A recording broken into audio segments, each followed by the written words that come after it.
Salam berjumpa kembali Bapak Ibu, Saudara-saudari, teman-teman sekalian, sahabat-sahabatku yang terkasih. Pada kesempatan ini saya mengajak kita kembali lagi mempersiapkan sedikit waktu kita mendengarkan sabda Tuhan. Yang kita ambil dari penginjil Lukas bab 1 ayat 5 sampai 25. Pemberitahuan tentang kelahiran Yohanes Pembaptis. Pada zaman Herodes Raja Yudea, adalah seorang imam yang bernama Sakaria dari rombongan Abia. Istrinya juga berasal dari keturunan Harun, namun namanya Elisabet. Keduanya adalah benar di hadapan Allah dan hidup menurut segala perintah dan ketetapan Tuhan dengan tidak bercacat. Tetapi mereka tidak mempunyai anak sebab Elisabet mandul dan keduanya telah lanjut umurnya. Pada suatu kali, waktu tiba giliran rombongannya, Sakaria melakukan tugas keimaman di hadapan Tuhan.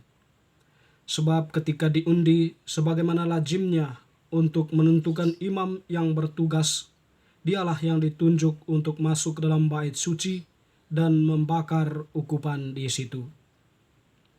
Sementara itu seluruh umat berkumpul di luar dan sembahyang. Waktu itu adalah waktu pembakaran ukupan. Maka tampaklah kepada Sakaria seorang malaikat Tuhan berdiri di sebelah kanan mezbah pembakaran ukupan. Melihat hal itu, ia terkejut dan menjadi takut. Tetapi malaikat itu berkata kepadanya, "Jangan takut, hai Sakaria, sebab doamu telah dikabulkan dan Elisabet istrimu akan melahirkan seorang anak laki-laki bagimu. Dan haruslah engkau menamai dia Yohanes. Engkau akan bersuka cita dan bergembira, bahkan banyak orang akan bersuka cita atas kelahirannya itu. Sebab ia akan besar di hadapan Tuhan, dan ia tidak akan minum anggur atau minuman keras, dan ia akan penuh dengan Roh Kudus mulai dari rahim ibunya. Ia akan membuat banyak orang Israel berbalik kepada Tuhan Allah mereka. Dan ia akan berjalan mendahului Tuhan dalam roh dan kuasa Elia untuk membuat hati bapa-bapa berbalik kepada anak-anaknya dan hati orang-orang durhaka kepada pikiran orang-orang benar. Dan dengan demikian menyiapkan bagi Tuhan suatu umat yang layak baginya." Lalu kata Sakaria kepada malaikat itu, "Bagaimana aku tahu bahwa hal ini akan terjadi? Sebab aku sudah tua dan istriku sudah lanjut umurnya." Jawab malaikat itu kepadanya, "Akulah Gabriel yang melayani Allah, dan aku telah diutus untuk berbicara dengan engkau dan untuk menyampaikan kabar baik ini kepadamu. Sesungguhnya engkau akan menjadi bisu dan tidak dapat berkata-kata sampai kepada hari di mana semuanya ini terjadi, karena engkau tidak percaya akan perkataanku yang akan nyata kebenarannya pada waktunya." Sementara itu orang banyak menanti-nanti Sakaria. Mereka menjadi heran bahwa ia begitu lama berada di dalam bait suci. Ketika ia keluar, ia tidak dapat berkata-kata kepada mereka, dan mengertilah mereka bahwa ia telah melihat suatu penglihatan di dalam bait suci. Lalu ia memberi isyarat kepada mereka sebab ia tetap bisu. Ketika selesai jangka waktu tugas jabatannya, ia pulang ke rumah. Beberapa lama kemudian, Elisabet istrinya mengandung, dan selama 5 bulan ia tidak menampakkan diri, katanya, "Inilah suatu perbuatan Tuhan bagiku, dan sekarang ia berkenan menghapuskan aibku di depan orang." Demikianlah sabda Tuhan. Terpujilah Kristus.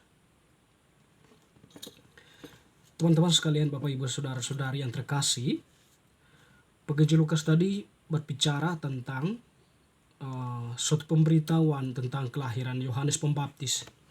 Jadi peristiwa ini bahwa ketika Sakaria yang adalah seorang imam agung yang mempunyai hak untuk melakukan pembakaran ukupan di dalam bait Allah, itu terpilih sebagai salah satu atau orang yang mempunyai tugas untuk melakukan pembakaran ukupan itu.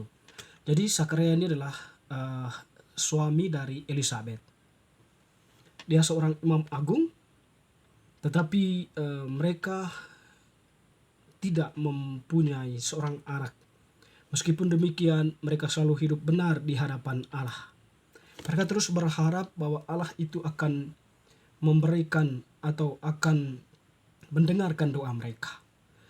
Ketika penampakan terjadi, doa-doa yang mereka sampaikan kepada Allah atau doa dari Sakaria itu disampaikan oleh malaikat Allah, malaikat Gabriel, bahwa doanya itu didengarkan. Teristimewa doa Sakaria ya, akan kelahiran anak, akan kehadiran buah hati dalam keluarganya. Lalu malaikat Gabriel itu menyampaikan kepada Sakaria bahwa doamu didengarkan dan Elizabeth istrimu itu akan mengandung. Lalu kemudian malaikat itu memberikan suatu semacam deskripsi bagaimana anak itu nanti. Jadi anak itu nanti itu adalah anak yang hidup layak di hadapan Tuhan. Ia tidak makan anggur atau minum minuman keras. Dan ia akan penuh dengan Roh Kudus mulai dari rahim ibunya. Jadi tugasnya dia nanti itu mempersiapkan umat Allah dari keterbelakangan berpikir atau dari dosa-dosa mereka berbalik kepada Allah. Sehingga mereka kemudian menjadi sebuah kumpulan yang pantas dan layak untuk menyambut Allah, atau mereka menjadi sebuah umat Tuhan yang siap untuk menyambut Sang Mesias yang akan segera datang itu. Jadi itu nanti tugas yang disampaikan oleh malaikat berkaitan dengan anak yang akan dilahirkan oleh Elizabeth. Persoalan di sini Sakaria kurang mengerti atau mungkin juga kurang percaya. Ya. Sehingga dia mengatakan bahwa bagaimana itu mungkin terjadi ya. Sebab aku dan istriku itu sudah tua. Nah, lalu malaikat kemudian, karena engkau tidak percaya, maka engkau akan bisu. Sebab ini adalah suatu pewartaan yang disampaikan oleh Allah melalui malaikat Gabriel. Nah, karena Sakaria itu kurang percaya, maka dia pun dikenai semacam denda ya. Engkau akan bisu sampai anak itu lahir. Yang menarik teman-teman saudara-saudari, apa yang dikatakan oleh malaikat itu terjadi pada Elizabeth, bahwa beberapa bulan kemudian Elizabeth pun mengandung seorang anak laki-laki. Dan kemudian di sini pun iman Elizabeth semakin teguh kepada Allah, bahwa janji Allah itu tak pernah bohong. Janji Allah itu senantiasa akan terlaksana bagi setiap orang yang percaya kepadanya. Teman-teman saudara-saudariku yang terkasih, kelahiran Yohanes Pembaptis tentu merupakan sebuah kelahiran yang dikehendaki oleh Allah dengan suatu maksud dan tujuan tertentu, bahwa Yohanes Pembaptis itu nanti akan menjadi seorang nabi, mendapat tugas perutusan untuk mewartakan pertobatan, mempersiapkan jalan bagi Tuhan, mempersiapkan umat Allah agar mereka pantas dan layak menyambut Allah yang akan segera datang ke dalam dunia. Dan saat ini, konteks kita saat ini sebenarnya sedang berada dalam situasi ini, bahwa Injil, bacaan-bacaan kitab suci menampilkan kepada kita bagaimana Yohanes Pembaptis itu sudah tampil, atau bacaan-bacaan itu menampilkan tokoh Yohanes Pembaptis yang senantiasa inti dari pesan yang disampaikan itu adalah pertobatan dan kerendahan hati tentunya.